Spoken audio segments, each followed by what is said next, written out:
Good morning, folks. It's a frosty morning here in mid-Missouri. And moving about 350 head down the road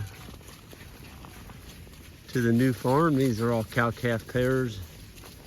There's some yearling heifers in there. And I believe there's 4 macho bulls for the fall calving cows, getting those bred back. The rest of them are all bred. They were exposed to bulls in July, August. These are South Poles. Somebody asked the other day what they were. And they are South Pole. It's a registered breed. You can find out more about South Poles by looking at our website, greenpasturesfarm.net.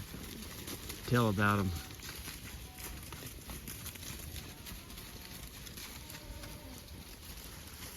This is going to be the first year that they formed the Missouri South Pole Association.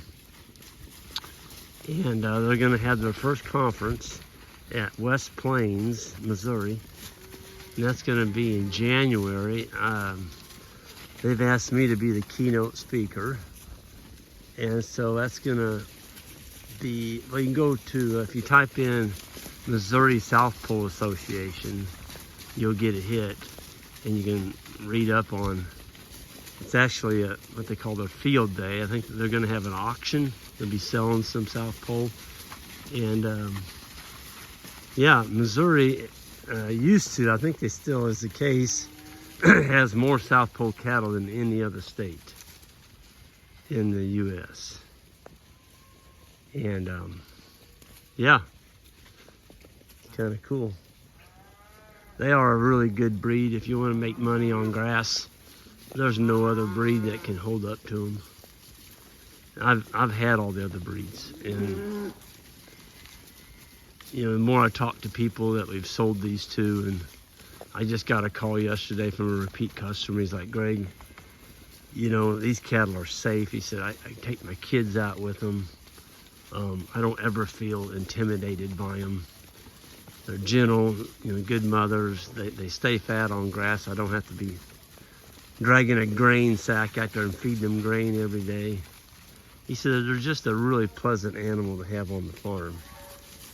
And you know, I want to cover that a little bit, folks. When you get livestock, you got to feed them grass. They got to have forage. And if you don't have forage, don't get cattle. I just saw YouTube this morning, this guy, it just popped up on my screen. I'm like, oh, it was awful. He had 1 cow and 3 little, I don't know, they were probably 300 or 400 pound calves, probably 300 pound.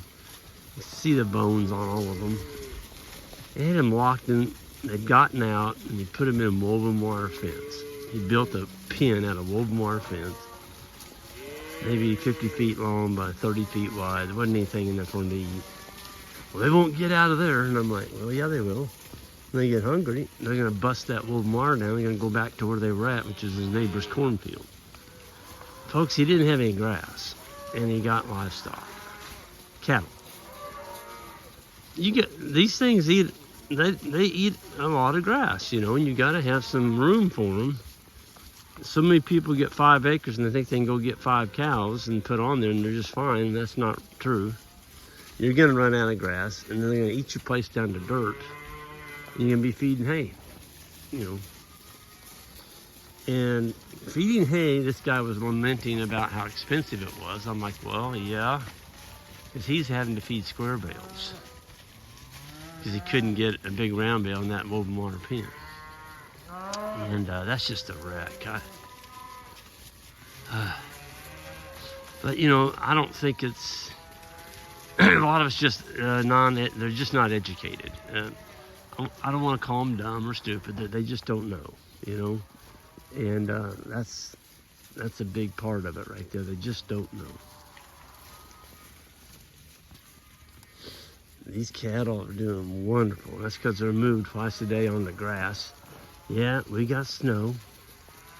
But Joel and I set this up yesterday. And there's a ton of grass in there.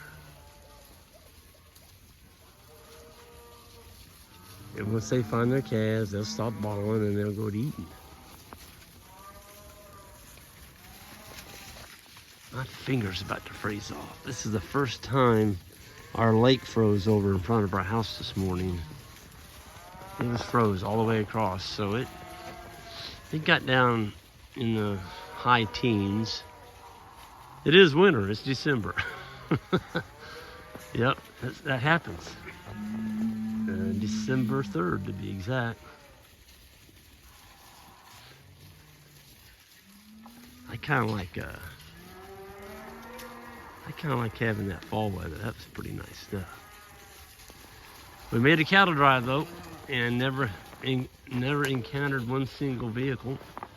And so I'm gonna wrap this up. We're gonna get all this taken up and get the mineral feeder drug down here and kind of get things buttoned up. And we're gonna go move the bulls and the steers, and then we're gonna go work on our new farm. Oh, I got some exciting news. That's a whole separate video. I just drop a little tidbit out there. It pertains to our new farm, the one that we bought in March. We got a new development over there. It's pretty exciting. So I'll be covering that that's a separate video. But yeah, awesome. Great development. Y'all have a good one. Take care.